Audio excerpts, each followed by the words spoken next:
sumpah, ya mau mengingatkan saja, tapi memberikan keterangan palsu di bawah sumpah dalam persidangan dapat dikenakan sanksi pidana penjara.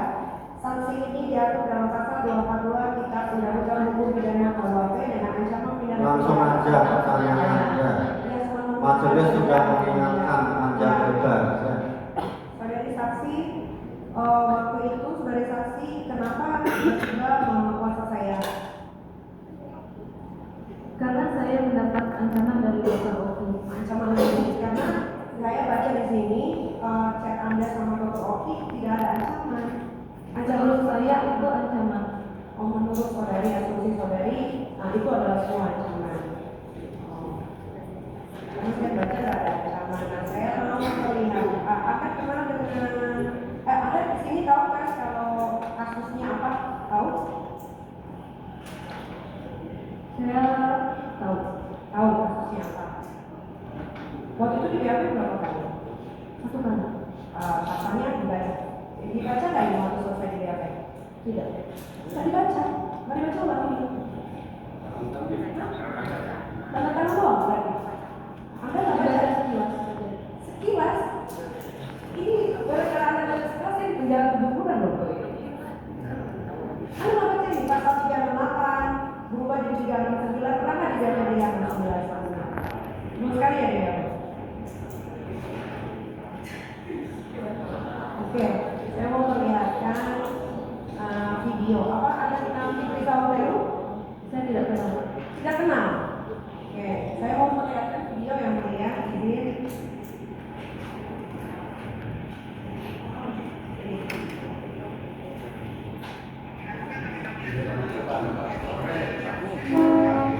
Maju saksi, umum.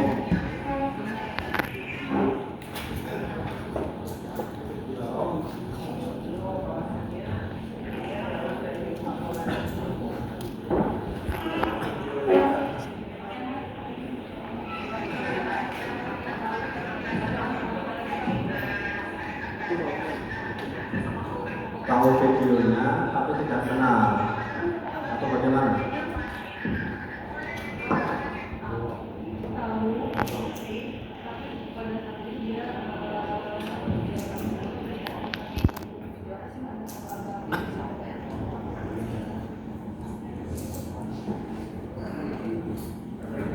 Sudah duduk dulu, sudah dilihat. Silakan duduk.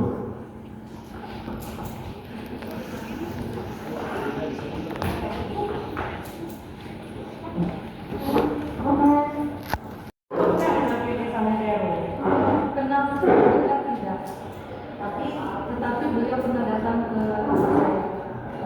Datang kapan itu kalau boleh tahu?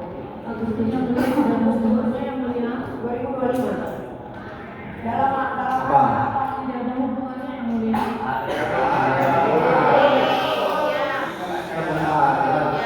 Ini saksi kita ingatkan lagi ya. Dijawab dan bertanya. Yang tidak bertanya dan bertanya dijawab.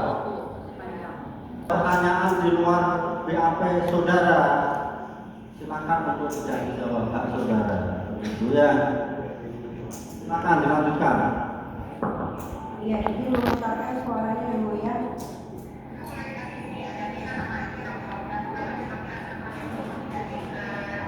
Sebentar, tadi sudah dilihatkan ya. Tahu video itu tidak saksi? Saya tahu video itu. Tahu. Siapa itu yang bicara di situ? Fitri Sawateru. Silakan diteruskan tentang Fitri. Kalau memang itu saksi di BAP ada ditanya tentang Fitri, silakan dijawab. Kalau tidak ada hak saudara, silakan Iya, dijawab. di video tersebut Fitri Sawateru bilang tentang tentang dalam pelaporan ini. Apakah benar bahwa saudari Novi dalam dari pelaporan Reza Gladys? Pada kenyataannya saya diberitahu ketika pelapor sudah melakukan pelaporan. Jadi harus mendalam ya dari pelaporan ini. Saya bukan dalam. Nah, ini juga ada video permintaan maaf ya Melvina. Saya boleh memperlihatkan video. Video apa ini? Silakan silakan.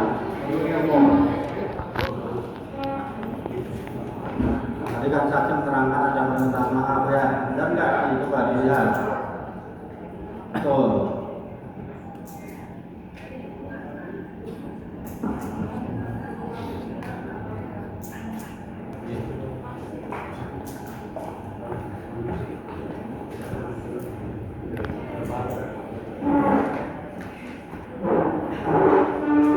Oke, pertanyaannya, video permintaan maaf terhadap saudari yang overclaim yang dibahas oleh Doktif dan sudah diakui oleh Melvina.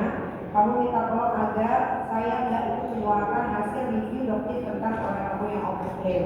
Apakah benar seperti itu? Benar. Ya. Dan seterusnya tentang chat yang saya bilang katanya saya minta 15M. Di sini jelas tadi JPU juga nggak ngasih kasih tahu kalau 15M itu ada emoticon ketawa. Ada emoticon ketawa gitu. Iya, saya tidak bisa menilai itu serius. Dijawab aja, ada emosi ketawa. Iya, 16M Ada. Pertanyaan selanjutnya. Iya. Kenapa kok Anda bersikeras sekali untuk mengasih saya sejumlah uang? Apakah Anda ingin menjebak saya seperti Reza? Tidak ada niat ingin dijebak. Saya pada saat itu ingin fokus berbenah supaya tidak terganggu lagi. Ya. Tapi apakah setelah Anda berbenah, saya mereview ulang produk Anda atau tidak? Saya tidak tahu, tidak melihat lagi sosial media karena saya sudah blokir Blokir siapa? akunnya. Akun saya masih bisa lihat kamu. Yang diblokir akunnya siapa? Akunnya sudah ditanyakan yang mulia. Jadi sudah dijawab oleh saksi barusan ya. Biarkan saksi yang menjawab. Ya. Saksi saya ingatkan lagi ya.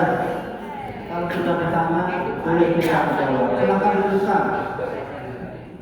Jadi waktu Anda menawarkan saya sejumlah uang 3 miliar itu untuk apa? Untuk mulut saya atau untuk apa? Ya, agar produk saya tidak disebut lagi. Berarti sedih tadi pakai sendiri ya. Padahal saya di sini jelas-jelas menolak keras dengan saya bilang saya tidak mau karena saya tidak pernah menerima uang apapun dari Anda kan ya. Oke. Anda merasa diancam dan diperas oleh Nikita Mirzani dan Dr. Oki. Pengancaman dan pembahasan yang di sini jelas. Dapat saya jelaskan saya telah melakukan pengancaman dan pemerasan adalah saudari Nikita dan Dr. Oki. Bagaimana caranya saya melakukan pengancaman dan pemerasan padahal kalau dilihat dari chatnya biasa aja. Ya apa kalimatnya? Dari kalimat jangan sebut saya Nikita Mirzani kalau kamu nggak mau berurusan seumur hidup sama saya. Jadi kalimat itu sangat tertanam di benak saya. Tapi saya terima nggak mau Anda yang Anda tawarin itu? Sudah ditanyakan tadi Tidak kan? Tidak saya Jadi terima. coba satu-satu pertanyaan aja. Terdakwa bertanya, apakah saya ada mengancam? Sudah dijawab. Ada nggak terdakwa menerima? Tidak ada. Kan begitu ya. Teruskan pertanyaan selanjutnya. Ya. Terus setelah itu ada nggak saya laporan kamu ke polisi? Kalau saya tidak ada. Tidak ada. Karena saya ingat betul setelah Anda melakukan Coba pertanyaan selanjutnya. Tidak ada lapor polisi. Ya. Pertanyaan selanjutnya. Ya. Karena saya tahu betul bahwa saya ingat betul bahwa setelah Anda melakukan perbaikan produk Anda, saya tidak pernah lagi yang namanya report tentang Anda. Walaupun masih banyak orang-orang yang mereview tentang Anda. Betul tidak? Dia bilang nggak tahu. Betul kan?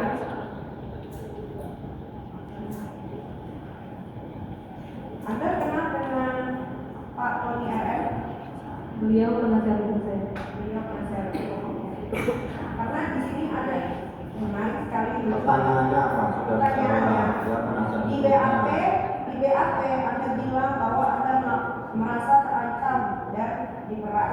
Tapi kuasa hukum Anda barusan diwawancara bahwasannya dia tidak tahu kenal, Anda tidak tahu kenal tentang kasus pemerasan dan pengancaman. Karena Ini ada video sudah beredar kan barusan diwawancara. Coba ya, ini saksi ini bukan PH, yang diwawancara itu PH ya. Ini sebelahnya dia yang mulia. Ada dia. Kita nggak tahu. Ada wawancara itu saudara tahu tidak? Ada. Coba ditanya apa pertanyaannya. Iya, tadi Anda kan di BAP di sini, ya. Walaupun BAP-nya ada baca, kan BAP di sini ada tantangan Anda bilang Anda merasa diperas dan diancam. Tapi lawyer Anda, ada di sebelahnya dan Anda juga ngomong bahwasannya Anda tidak pernah tahu tentang proses hukum pengancaman dan pemerasan ini. Pada saat itu saya merasa, tapi balik lagi keputusan dia yang mulia hakim. Bukan, ini barusan wawancaranya. Saya cuma mau mempertegas aja. Anda tahu nggak sih sebetulnya kasus ini kasus apa? Ini kan di sini jelas nih.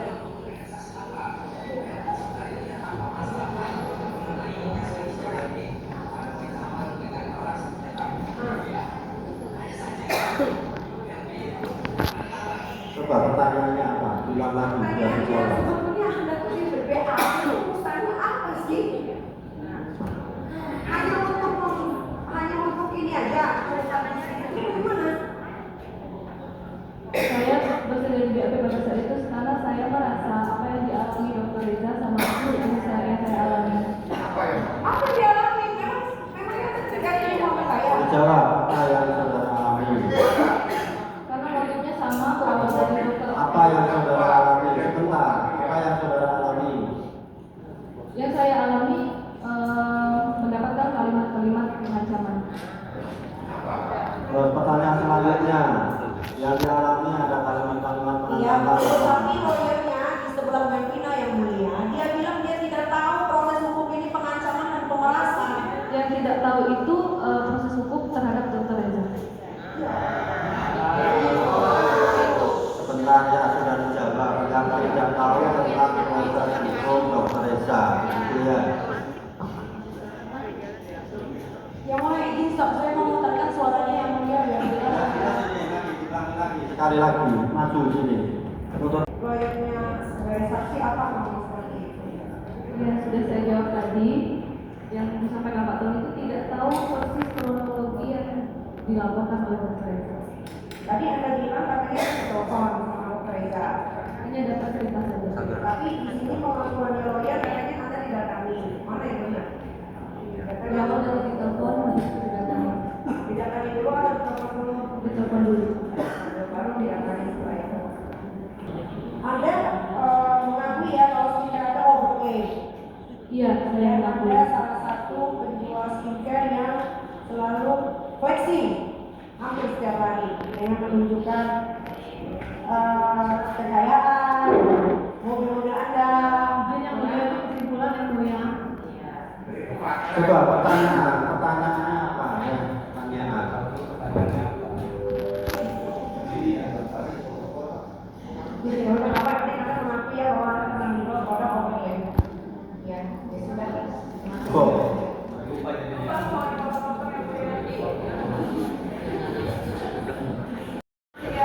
Boleh sih,